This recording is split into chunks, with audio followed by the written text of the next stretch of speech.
Briefing कुल 4 घटनाओं को लेके, प्रमुख 4 घटनाओं को लेके हम लोग कर रहे हैं। सबसे पहले कोइलवर थाना क्षेत्र में अवैध बालू उत्खनन को लेके करीब 20 तारीख को एक सूचना मिली थी कि आसपास के इलाके में कुछ लोग जमा हुए हैं, जिसमें बाहर के भी लोग आए हुए हैं और उसमें हथियार का भी इस्तेमाल हो सकता है, गोलीबारी हो सकती है। उस पर छापामारी हुई। इसमें एक 4 पहिया वाहन, एक 2 पहिया वाहन 2 और कुछ वहाँ से खोखा भी बरामद हुआ, जिसमें कि फायरिंग होने की पुष्टि हुई थी। किसी को कोई क्षति नहीं है, परंतु उस जगह पर पुलिस बल ने दावा बोला है तो वहाँ से 2 वैसे व्यक्तियों की गिरफ्तारी हुई है जो पहले से भी जिनका आपराधिक इतिहास रहा है, और एक उसमें से व्यक्ति इस जिला बल के बाहर के भी हैं, जो इस बात को इंगित कर रहा है कि वहाँ पे वर्चस्व को लेके इस बीच में लोगों ने प्रयास किया था, जिस पर कि पुलिस की दबिश हुई है और अभी फ़िलहाल स्थिति वहाँ पे नियंत्रण में है। कितना खोखा बरामद हुआ था सर? इसमें नगर थाना क्षेत्र में गोली मारकर जख्मी करने का रघुटोला के पास का एक प्रकरण आया था।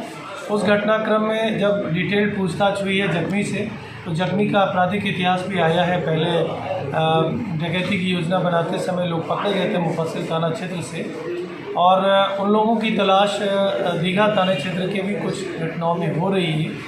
तो उस व्यक्ति के आपराधिक इतिहास के ही आधार पर, पूछताछ के आधार पर अविलंब छापामारी हुई थी। तो उसमें राम स्नेह, जिसके ऊपर 3 आपराधिक मुकदमे पहले से दर्ज हैं, उनको भी हथियार के साथ में गिरफ्तार किया गया था। और घटनाक्रम में इस बात का भी खुलासा हुआ कि ये अपराधकर्मी किसी न किसी योजना के तहत में वहाँ पे बैठे थे, और इसी दौरान इन लोगों के आपस में ही कुछ बातचीत के क्रम में वो गोली फायरिंग हुई, जिसको एक्सीडेंटल आप कह सकते हैं। इसकी तहकीकात अभी निरंतर जारी है।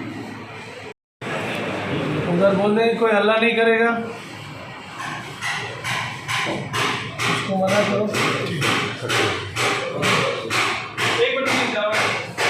को लेके हम लोग गेसिंग और जुए के अड्डे पर निरंतर छापामारी कर रहे हैं।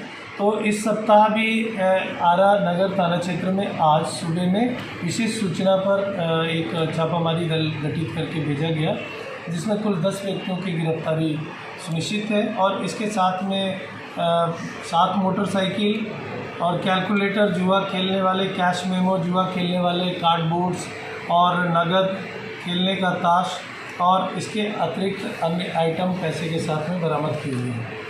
इस प्रेस वार्ता में विगत सप्ताह में जो भी हमारे कांड उद्भेदित हुए हैं उसकी भी इसमें विवरणी दी गई है, जो बरामदगी हुई है उसकी भी इसमें विवरणी शामिल कर दी गई है, और अवैध बालू उत्खनन के विरुद्ध जो कार्रवाइयाँ चल रही हैं उसकी भी विवरणी अवैध बालू वाला में आर्म्स भी बरामद हुई है? नहीं, उसमें आर्म्स नहीं बरामद हो सका था, खोखा मिला है, जो इंडिकेट कर रहा है कि जरूर कहीं ना कहीं पे एक दूसरे के ऊपर वर्चस्व को लेके फायरिंग की गई थी, और जो लोग पकड़े गए थे उनका संबंध पहले सत्येंद्र पांडे गिरोह से आया है। थाना में क्या साइड पकड़ा गया है जो फर्जी बिल्डिंग? हाँ, ये कल वो जानकारी जो मिली थी, तो उसमें निगरानी के एक अधिकारी के रूप में अपनी पहचान बता के किसी से भया दोहन करने की कोशिश की थी, और उसके पास से जो डॉक्यूमेंट मिले थे उस पर प्राथमिकी दर्ज करके हमारे अनुमंडल पुलिस पदाधिकारी जगदीशपुर, जिनको निगरानी के केस और कार्यों को लेकर जो अनुभव प्राप्त है, हम लोगों ने उनकी स्किल का इस्तेमाल किया, और उनकी जांच पड़ताल के बाद आया कि वो व्यक्ति पूरी तरह से जालसाजी का कार्य कर रहे थे और किसी व्यक्ति को भया दोहन करके उससे अर्जित करना चाह रहे थे धन। तो उन पर प्राथमिकी दर्ज करके उनको जेल भेजा गया। कितने दिनों से सर वो ये काम कर रहा था? अभी इसकी तहकीकात जो डॉक्यूमेंट्स मिले हैं उसको वेरीफाई।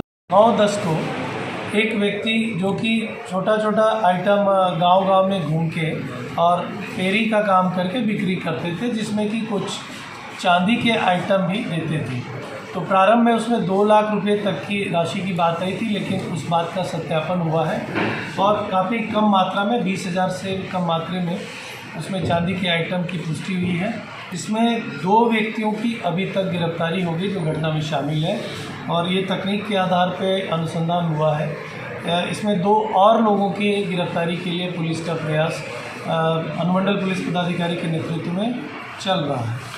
उन व्यक्तियों में से 2 व्यक्ति ऐसे हैं जिनका पूर्व का भी आपराधिक इतिहास रहा है, और पहले एक गिरोह वहाँ पे चला करता था, उससे भी उनकी संबंधता उसमें प्रकाश में आई है।